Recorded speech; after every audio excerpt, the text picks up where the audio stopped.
Ben ritrovati cari amici per questo nuovo appuntamento con il meteo.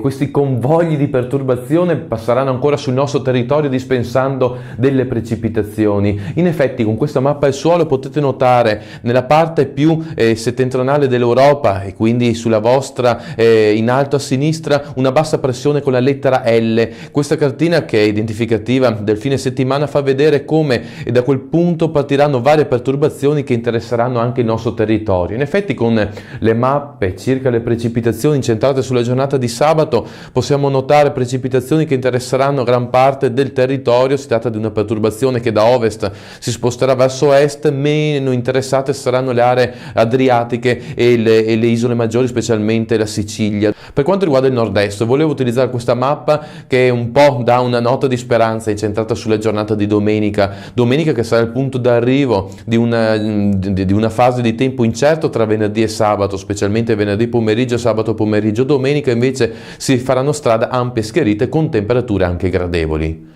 In sostanza dunque questa fase di assoluta incertezza sarà tema dominante anche per il weekend e con buona probabilità anche per la prossima settimana. Con ora ho detto tutto, auguro a voi tutti un buon fine settimana e se avete tempo e voglia ci vediamo nel prossimo appuntamento.